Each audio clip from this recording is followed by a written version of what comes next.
tambahan informasi dari saya. Bilang masih ada satu tadi tentang itu Bu, yang banyak lulus Provinsi Indonesia Timur itu loh. Kenapa tidak dengan hal lain dan kenapa bisa, apakah standar pertanyaannya tidak sama atau gimana? Makasih. Baik, terima kasih Pak Adi. Jadi kalau untuk daerah timur memang kenapa ada formasi yang banyak yang tidak terisi? Yang pertama memang guru non ASN-nya sedikit yang ada di sana. Sehingga ketika kita buka untuk P1 sudah terakomodir, P2, P3 sedikit. Sehingga kita buka untuk pelamar umum. Pelamar umum itu dites melalui tes. Dan kami memberikan afirmasi 100% bagi mereka yang punya sertifikat pendidik. Dan ketika mereka masuk melalui jalur ujian itulah memang tidak terisi. Tapi pada prinsipnya memang karena tidak tersedia guru di sana. Dan sistem kita tidak memungkinkan untuk memindah daerah dari provinsi lain yang kelebihan guru ke provinsi yang daerahnya kekurangan guru. Jadi memang dibatasi ruang lingkupnya satu provinsi. Sehingga tidak ada, jika dimungkinkan untuk pindah dan mengundang kesediaan bagi guru-guru itu untuk mengisi daerah lain, itu masih dimungkinkan. Karena memang di provinsi lain kelebihan, di sana kekurangan. Begitu Pak Adi, terima kasih. Terima kasih Bu Nunu. Jadi Pak, mungkin untuk menekankan beberapa poin. Kalau ujung-ujungnya semua rekrutmen guru itu dilakukan secara lokal, ya kita bakal muter-muter aja di sini terus Pak. Kita mencarinya di lokal, tapi tidak ada guru yang sesuai dengan kualifikasi di situ, tapi tidak bisa mengimpor dari provinsi-provinsi lainnya, dan akan terus aja siklus ini, terus siklus literasi semakin merendah dan lain-lain. Dengan adanya implementasi tahun 2024 ini sistem baru, sekarang talenta guru itu otomatis nasional. Jadi nasional, semua demand dan supply itu terjadi secara nasional. Udah nggak ada lagi sekat-sekat.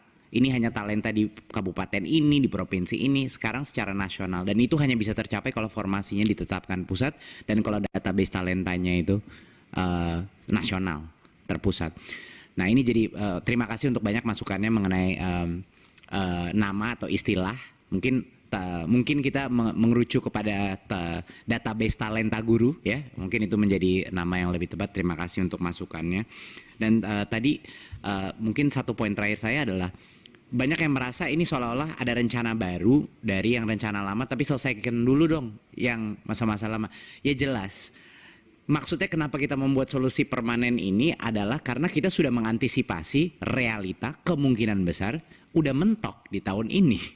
Karena tidak ada formasi yang akan muncul. Jadi kita mengantisipasi, ini kan ada kesempatan terakhir nih Pemda untuk mengajukan formasi.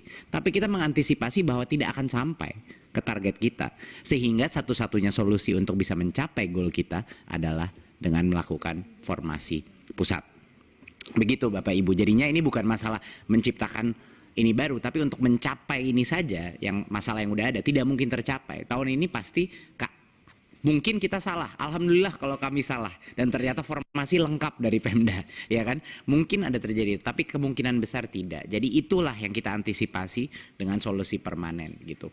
Tapi pasti akan ada resiko mentok di situ berdasarkan formasi, tidak mungkin akan bisa diselesaikan. Menurut saya itu yang bisa saya jawab dari beberapa masukan. Saya juga sudah menanya dari kementerian lain, kayaknya cukup. Sekian, jadi kami persilakan kembali ke Pak Ketua. Terima kasih. Terima kasih Mas Menteri. Saya sedikit saja. Ini menyangkut soal tadi kan, katanya akan mentok di tahun ini. Kalau menurut saya karena PJ itu akan dilakukan di dalam waktu dekat ini, khawatirnya nih, para kepala daerah akan, sudahlah lepasin aja. Dan ini pasti tidak akan jalan. Dari Kemendagri ini penting sekali untuk kira-kira apakah nanti ada task yang diberikan kepada PJ untuk menyelesaikan ini. Supaya tidak selesai, maaf kepala daerah mengatakan saya sudah mau selesai ini, gak usah diterusin. Bisa nggak Pak Mendagri memberikan, maaf dari Kemendagri menjelaskan nih? Kang Dede Ledia. Terkait dengan PJ ini di dapil saya tahun kemarin udah mulai, jadi ada PJ udah dari tahun kemarin. Kemudian ada yang PLT, habis PLT nanti mau dijadiin PJ kan, karena ini kan kondisinya akan jadi beda ya, jadi berubah. Sementara orang yang ditempatkan di situ belum tentu orang situ kan gitu. Belum tentu dia memahami persoalan-persoalan yang sebenarnya jadi masalah penting di lapangan. Rasa-rasanya memang perlu penjelasan dari Kementerian Dalam Negeri. Terima kasih. Iya, makanya silakan mungkin dari Kemendagri terkait hal ini, karena kurang lebih yang saya tangkap ya. Kalau dari provinsi itu sudah pasti diganti oleh orang Kemendagri atau eselon 1. Kalau dari kabupaten kota dari provinsi biasanya. Tapi kalau nggak ada tugas, pasti lepas tangan. Silakan dari Kemendagri. Terima kasih Bapak Pimpinan. Jadi prinsipnya penunjukan PJ ini adalah untuk memastikan bahwa penyelenggaraan pemerintahan itu tetap berjalan. Sehingga untuk kegiatan-kegiatan termasuk penyelenggaraan pemerintahan yang di dalamnya terkait dengan pengangkatan dan sebagainya, itu juga dimungkinkan. Ada beberapa mutasi pemberhentian, pengangkatan dan sebagainya yang diberikan kepada PJ dengan izin tertentu. Sudah ada mekanismenya. Jadi prinsip tidak ada masalah untuk PJ. Demikian Bapak Pimpinan. Jadi kurang lebih yang kita tangkap bahwa tidak ada masalah kalau tugas ini diteruskan oleh PJ gitu ya. Betul ya Pak ya? Pak Dede boleh klarifikasi melalui Pak Dede untuk Kemendagri. Di tempat kami PJ itu minta persetujuan ke Kemendagri. Tadi ada kata-kata izin tertentu. Nah, izin tertentunya itulah yang jadi masalah, Pak. Itu yang harus dijelaskan. Nanti kalau terjadi formasi gitu, jadi Saudara Menteri perlu saya ingatkan juga. Itu juga harus didalami. Bukan semata-mata daerah tidak bisa mengajukan, tapi ketakutan PJ melakukan tindakan. Karena apa? Izin tertentu tadi. Jadi ini harus menjadi kesimpulan bagi kami supaya apa? Ini harus disinkronisasi benar-benar terkait apa tadi PP 49 ya Mbak Nunu itu ya tapi kan ini semua leading sektornya Saudara Menteri Pendidikan dan Kebudayaan Ristek. Ya, Saudara Menteri juga harus bisa menjadi konduktor yang baik di antara pemerintahan. Kan leading sektornya Kemendikbud, Menpan RB, Kemendagri, BKN dan sebagainya itu harusnya juga mengikuti kebijakan Mendikbud, tapi kebijakan Mendikbud juga harus melihat situasi dan kondisi lapangan, itu yang benar. Jadi saya klarifikasi dulu Pak, nanti menjadi kesimpulan kita. Karena PJ itu pakai tadi izin tertentu tadi, karena di tempat kami terjadi misalnya mutasi kepala dinas, sekarang kan kepala dinas dimungkinkan, tidak harus sampai 2 tahun, boleh terjadi mutasi. Tapi diajukan ke Kemendagri, kebetulan PJ tempat saya bukan dari provinsi Pak Dede, tapi dari salah satu eselon 2 di Kemendagri. Nah itu yang juga menjadi hal yang pasti akan menimbulkan masalah terkait dengan dunia pendidikan, misalnya kepala dinas pendidikan dan sebagainya. Kira-kira gitu Pak. Makasih Pak. Ibu Anita mau nambahin? Sedikit saja pimpinan, saya lupa tadi Pak Menteri, dari daerah kami ada usul pada saat untuk Prof. Nunu juga, yang kejadian di lapangan itu guru-guru yang diloloskan P3K itu yang tidak sesuai dengan apa yang dibutuhkan di daerah. Contoh, ada suatu daerah kita ini kan NTT kan mayoritas Kristen ya Bu ya. Tapi yang diloloskan di sana itu P3K-nya banyak guru Muslim.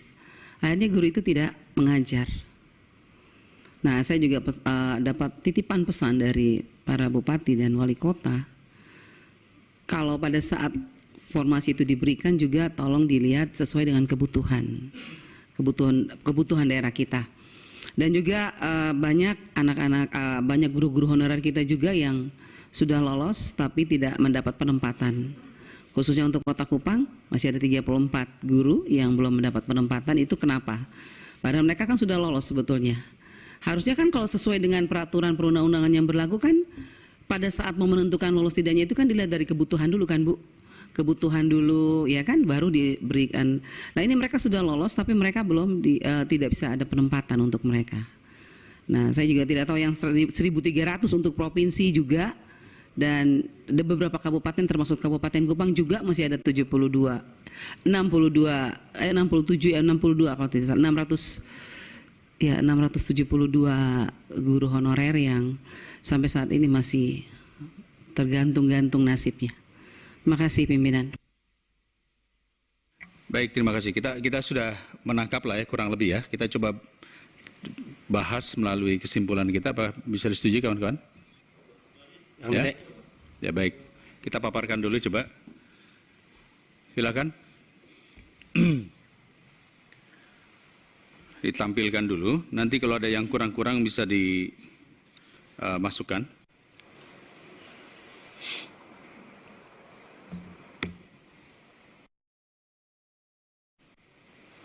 Ya, langsung aja kesimpulan ya.